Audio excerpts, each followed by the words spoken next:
저는 요즘에 우리 교회가 이런 교회가 되었으면 좋겠다라고 하는 마음의 상이 있습니다. 주일에는 예배를 드리고 목장 모임을 하고 주중에는 온 성도들이 아침 첫 시간을 드리면서 말씀 묵상과 큐티를 하고 그리고 수요일에는 가정을 위해서 그리고 내가 섬기는 목장과 부서를 위해서 혹은 내가 중보하며 기도해야 할 분들과 기도 제목을 가지고 온 마음을 다해서 기도를 하는, 그래서 삶의 현장에서 하나님의 나라를 만들어갈 수 있는 선한 능력의 교회, 선한 능력의 성도가 되었으면 하는 마음의 소망 그리고 비전이 있습니다. 마태복음 18장 20절에 보면 예수님께서는 이렇게 말씀하셨습니다.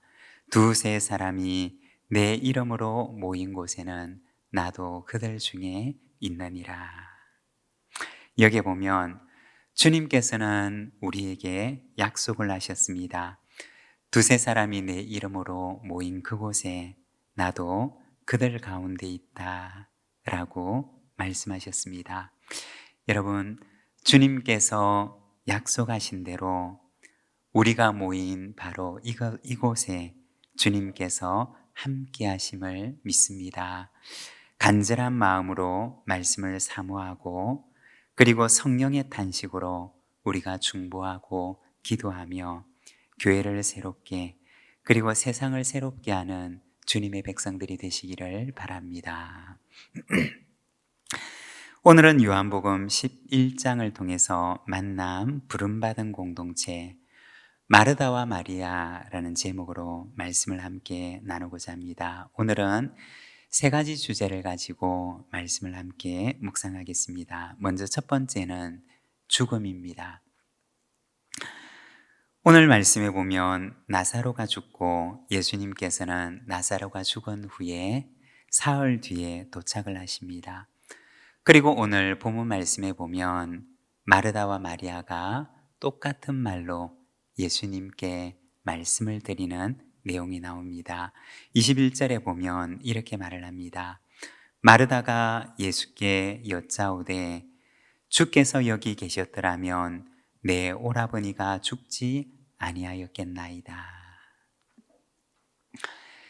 예수님을 먼저 마중 나갔던 마르다가 예수님께 말했던 것입니다. 주님께서 여기 계셨으면 제 오라버니가 죽지 않았을 것입니다.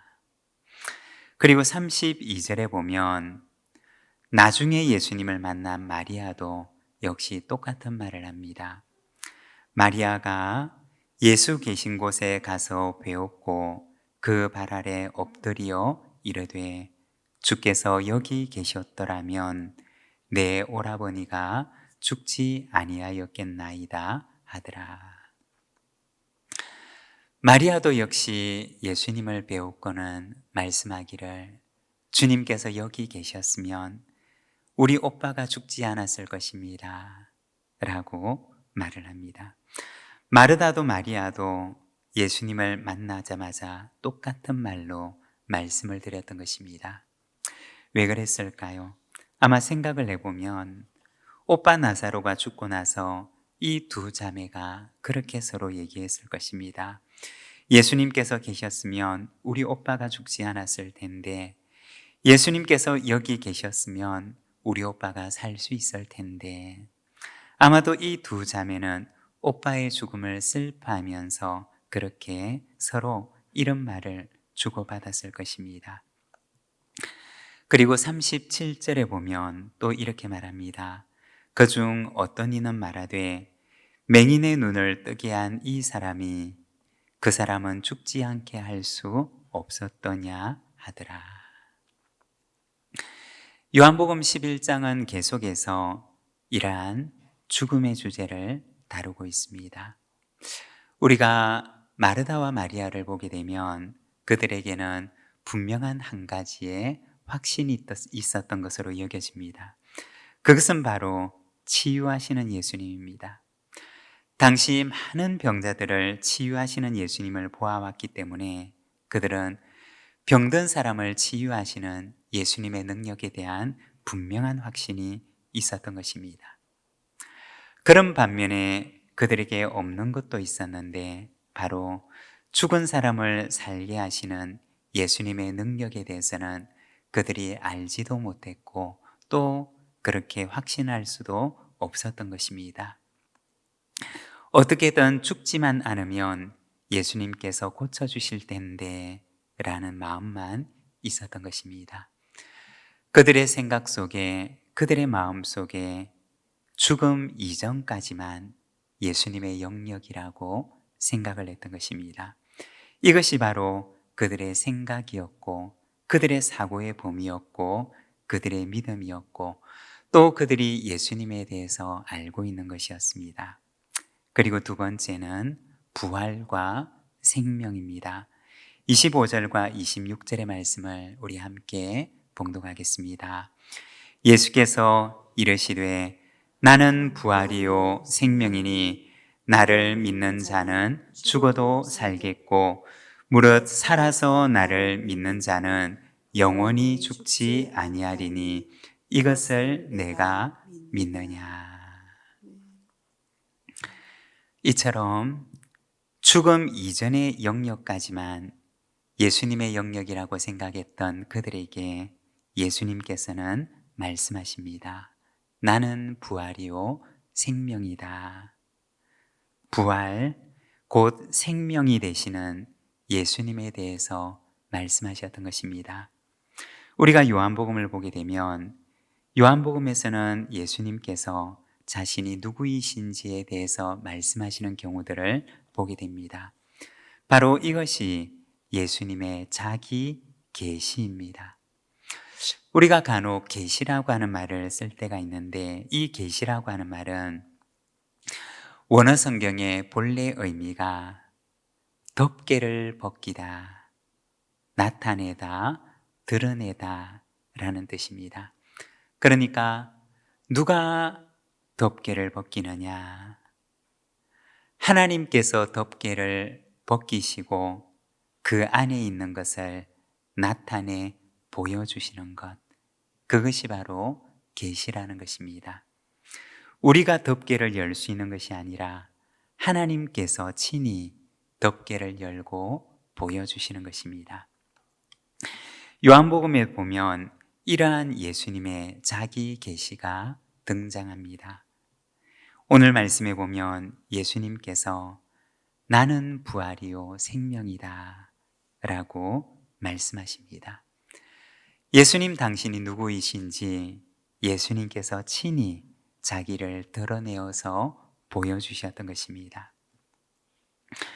부활은 죽음 너머의 세계이고 죽음 너머의 생명을 가리키는 것입니다. 나는 부활이요 생명이다 라고 하시는 예수님의 말씀은 죽음 너머의 세계, 죽음 너머의 생명도 주님의 것임을 말씀하셨던 것입니다. 그리고 25절과 26절에 보면 이렇게 말씀을 합니다. 나를 믿는 자는 죽어도 살겠고 무릇 살아서 나를 믿는 자는 영원히 죽지 아니하리니 이것을 내가 믿느냐. 여기 보면 죽음 너머의 세계, 죽음 너머의 생명을 믿는 자들에게 주실 것임을 말씀하셨던 것입니다. 즉 예수님께서는 인간의 죽음 이전의 영역만이 아니라 인간의 죽음 이후의 영역에서도 주인이 되시고 그리고 죽음 너머의 영원한 생명을 믿는 자에게 주실 수 있으신 분이심을 말씀하셨던 것입니다. 그리고는 물으시기를 이것을 내가 믿느냐 라고 말씀을 하십니다. 그리고 나사로의 무덤을 향해 가십니다. 무덤을 막아 놓았던 돌을 옮겨 놓으시고는 무덤을 향해 큰 소리로 외치십니다. 나사로야 나오라. 어떻게 되었을까요? 44절에 보면 이렇게 말씀을 합니다. 죽은 자가 수족을 배로 동인 채로 나오는데 그 얼굴은 수건에 쌓였더라. 예수께서 이르시되 풀어놓아 다니게 하라 하시니라. 여러분, 한번 상상을 해보십시오. 수족을 배로 동인 채로 나오는 나사로의 모습을 한번 생각해 보십시오. 얼굴은 수건에 쌓여 있고, 그리고 손과 발은 배로 감아 놓았습니다. 여러분, 그 이후에는 어떻게 되었을까요? 예수님께서 무덤에 있는 나사로에게 나사로야 나오라 고 말씀을 하시는데, 이 나사로가 배로 칭칭 감긴 채로 그 무덤 밖으로 나왔던 것입니다. 그 이후에는 어떻게 되었을까요? 아마 가족이었던 마르다와 마리아가 너무나 놀래서 그 무덤 밖으로 나오고 있는 그 오빠 나사로에게 다가갔을 것입니다. 그리고 그 얼굴을 감싸고 있던 수건을 벗겼을 것입니다. 그리고 수족을 감싸고 있던 배를 하나하나 이렇게 벗겼을 것입니다. 그리고 그 수건을 벗길 때 수건 안쪽에서 오빠 나사로의 미소를 보게 되었을 것입니다. 여러분 어땠을까요? 마르다와 마리아가 그 오빠 나사로의 미소를 보았을 때 마음속에 어떤 생각이 들었을까요? 만일에 예수님께서 마르다와 마리아에게 다시 물었다면 그들은 어떻게 대답했을까요? 마르다야, 마리아야, 나는 부활이요, 나는 생명이란다 라고 말씀하셨을 때 마르다와 마리아는 어떻게 대답했을까요?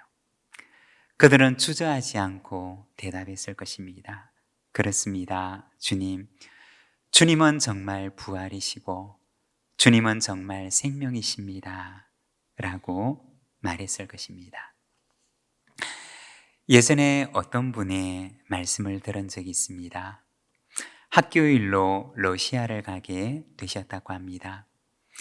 온 세상이 눈과 얼음으로 하얗게 덮여 있었습니다. 그리고 그때 마음속에 이런 생각이 들었다고 합니다. 이곳의 생명이 다시 시작될 수가 있을까?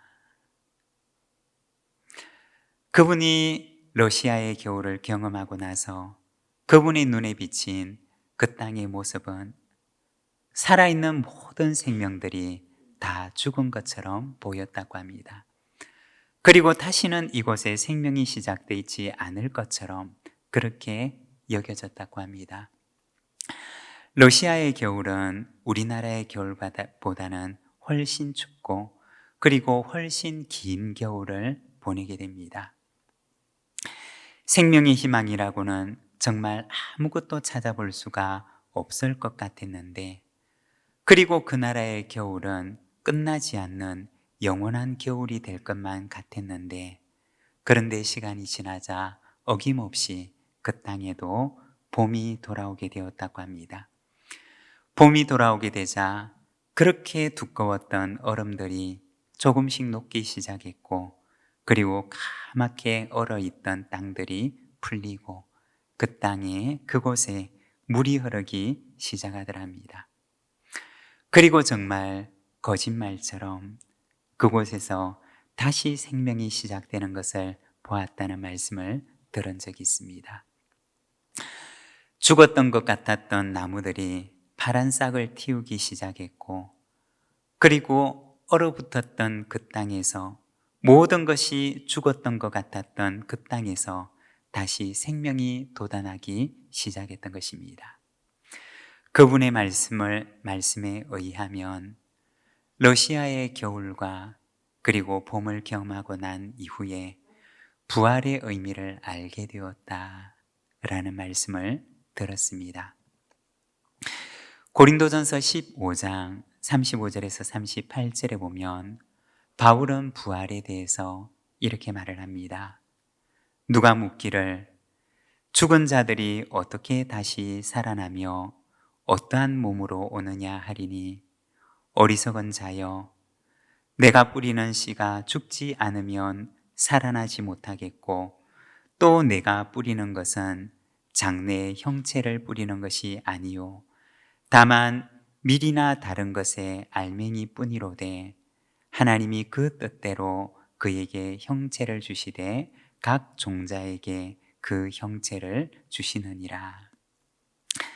이어 42절에서 44절에 보면 죽은 자의 부활도 그와 같으니 썩을 것으로 심고 썩지 아니할 것으로 다시 살아나며 욕된 것으로 심고 영광스러운 것으로 다시 살아나며 약한 것으로 심고 강한 것으로 다시 살아나며 육의 몸으로 심고 신령한 몸으로 다시 살아나나니 육의 몸이 있은즉 또 영의 몸도 있느니라.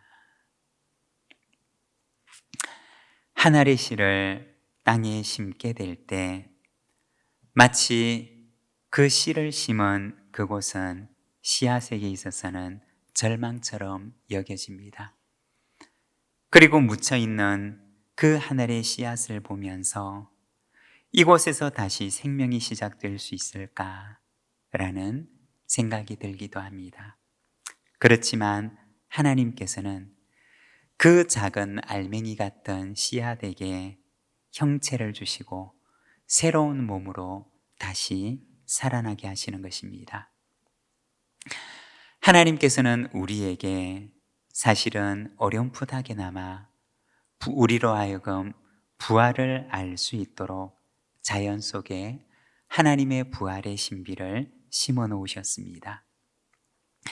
인간의 육신의 생명이 끝나는 그곳이 우리가 볼 때는 생명의 마지막인 것처럼 그리고 생명의 종착역인 것처럼 보입니다. 그렇지만 하나님께서 바로 그곳에 생명을 주시게 될 때 그곳이 생명의 종착역이요 생명의 마지막이 아니라 새로운 생명이 시작되는 바로 생명의 장소가 되는 것입니다. 여러분, 우리가 생각을 해보면 나사로의 무덤은 어떤 곳이었을까요? 굴을 파서 넣어 놓았던 그 나사로의 무덤은 인간의 눈에는 생명의 종착역이었을 것입니다. 그리고 모든 생명들이 끝이 나는 마지막 장소처럼 보였을 것입니다. 그렇지만 주님께서는 인간의 생명이 끝나는 그곳이 하나님께서 주시는 새로운 생명이 시작되는 곳임을 보여주셨던 것입니다. 예수님께서는 이것을 보여주시고 마르다와 마리아에게 나는 부활이요 생명이니 이것을 내가 믿느냐 라고 말씀하셨던 것입니다. 여러분, 우리의 육신의 생명이 끝나는 그곳이 하나님께서 주시는 새로운 생명이 시작되는 곳인 줄로 믿습니다. 인간의 절망이 있는 그곳이 하나님의 새로운 소망이 시작되는 곳인 줄로 믿습니다. 왜냐하면 주님은 부활의 생명의 주인이 되시기 때문인 것입니다. 그리고 세 번째는 그 이후입니다. 여러분, 그 이후 마르다와 마리아에게 어떤 삶이 시작되었을까요? 오빠의 그 미소를 본 이후에 부활이요 생명이신 예수님을 그가 직접 경험하고 난 이후에 마르다와 마리아의 삶에는 마르다와 마리아의 삶에는 어떤 삶이 시작되었을까요? 그들은 결코 이전처럼 살지 않았을 것입니다. 그들에게 새로운 삶이 시작되었을 것입니다. 사람이 어떤 큰 병에서 회복이 되어도 그 사람의 삶이 바뀐다고 합니다. 먹는 음식도 달라지고 생활 습관도 달라지고 그리고 생활 태도도 달라진다고 합니다. 그렇게 운동을 하기 싫어하던 분이 살기 위해서 그 추운 날에도 운동을 거르지 않고 나선다는 이야기를 들은 적이 있습니다. 요한복음 12장에 보면 예수님의 발에 지극히 비싼 향유를 마리아가 붓는 모습을 우리는 보게 됩니다. 바로 마리아에게 변화가 시작되었던 것입니다. 어떤 변화가 찾아왔을까요? 그녀는 더 기쁘게, 더 감사하며, 그리고 더 사랑하며, 이전보다 더 헌신하며, 더 충성하며 그의 남은 삶을 살았을 것입니다. 여러분, 예수님과 만나게 되면 우리에게는 어떤 변화가 찾아올까요? 예수님을 만난 마르다처럼, 부활의 주님을 만난 마리아처럼 더 기쁘게, 더 감사하며, 더 사랑하며, 더 헌신하고, 더 충성하며 우리의 남은 삶을 살게 될 것입니다. 여러분, 날마다 주님과 만남을 가지는 저와 여러분이 되시기를 바랍니다. 날마다 말씀을 통해서 기도의 시간을 가지고 날마다 예수님과 만남의 시간을 가질 때 바로 이러한 삶들이 우리에게 시작될 줄로 믿습니다. 그리고 우리의 인생의 그 긴 길 끝에는 예수님의 부활의 생명이 있음을 믿으며 우리는 오늘을 소망 가운데 살아가게 될 것입니다. 바로 이러한 주님의 부활의 생명이 저와 여러분에게 시작되시기를 바랍니다. 우리 시간에는 함께 기도하기를 원합니다. 예수님께서 부활이시고 예수님께서 생명이심을 나로 하여금 알게 하소서. 예수님께서 주시는 부활의 생명을 믿으며 오늘 나의 삶에도 부활의 생명과 부활의 소망과 부활의 기쁨과 부활의 사랑과 부활의 충성과 부활의 헌신이 넘치게 하옵소서. 날마다 주님을 만나는 삶을 살게 하옵소서. 그리고 주님과의 그 날마다의 만남이 내 안에 새로운 변화의 시작이 되게 하여 주시옵소서. 우리 시간 예수님을 만났던 그 부활의 주님을 만났던 마르다와 마리아의 삶을 바라보면서 그리고 그 만남 이후에 그들에게 찾아왔던 새로운 삶을 우리가 기억하면서 주님, 우리에게도 그러한 부활의 삶이, 우리에게도 그러한 주님을 만난 그 이후의 삶이 우리 속에도 일어나게 하여 주시옵소서. 우리 시간 함께 기도하면서 하나님 앞에 나아가겠습니다. 함께 기도하겠습니다.